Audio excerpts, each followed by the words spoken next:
श्रीहरिः वसुदेवसुतं देवं कंसचाणूरमर्दनं देवकी परमानन्दं कृष्णं वन्दे जगद्गुरुम्। ॐ श्रीपरमात्मने नमः। श्रीमद्भगवद्गीता अथ द्वादशोऽध्यायः। अर्जुन उवाच एवं सततयुक्ता ये भक्तास्त्वां पर्युपासते ये चाप्यक्षरमव्यक्तं तेषां के योगवित्तमाः।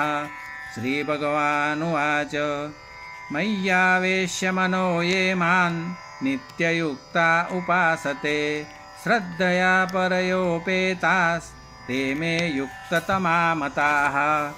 ये त्वक्षरमनिर्देश्यम् अव्यक्तं पर्युपासते सर्वत्र गमचिन्त्यं च कूटस्थमचलं ध्रुवं सन्नियम्येन्द्रियग्रामं सर्वत्र समबुद्धयः ते प्राप्नुवन्ति मामेव सर्वभूतहिते रताः।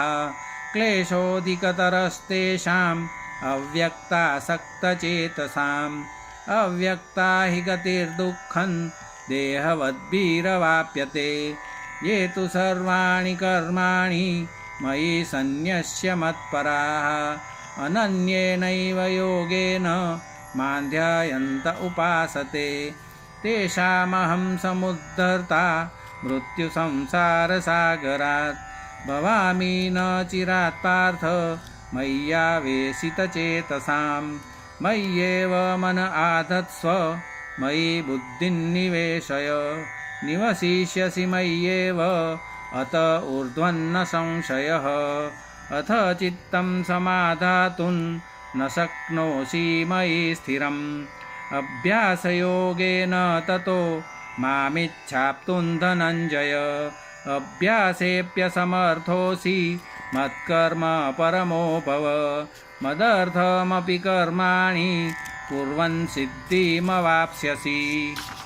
अथैतदप्यशक्तोऽसि कर्तुं मद्योगमाश्रितः सर्वकर्मफलत्यागं ततः कुरु यतात्मवान्।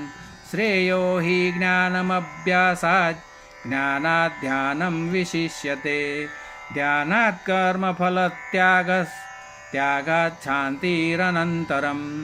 अद्वेष्टा सर्वभूतानां मैत्रः करुण एव च निर्ममो निरहङ्कारः समदुःखसुखः क्षमी सन्तुष्टः सततं योगी यतात्मा दृढनिश्चयः। मय्यर्पितमनो बुद्धिर्यो मद्भक्तः स मे प्रियः। यस्मान्नो द्विजते लोको लोकान्नो द्विजते च यः। हर्षामर्षभयोद्वेगैर्मुक्तो यः स च मे प्रियः।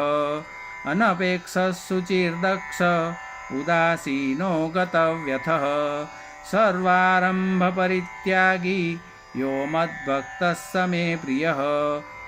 यो न हृष्यति न द्वेष्टि न शोचति न काङ्क्षति शुभाशुभपरित्यागी भक्तिमान्यः स मे प्रियः। समशत्रौ च मित्रे च तथा मानापमानयोः शीतोष्णसुखदुःखेषु समसङ्गविवर्जितः।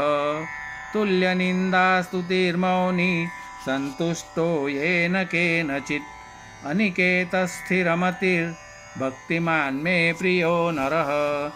ये तु धर्म्यामृतमिदं यथोक्तं पर्युपासते श्रद्धाना मत्परमा भक्तास्तेतीव मे प्रियाः।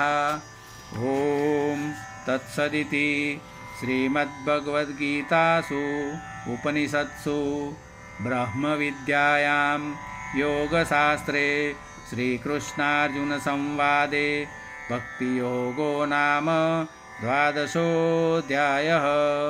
ॐ श्रीकृष्णार्पणमस्तु।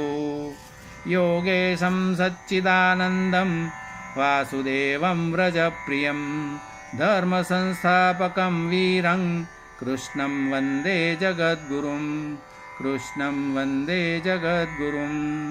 हरये नमः। हरये नमः हरये नमः।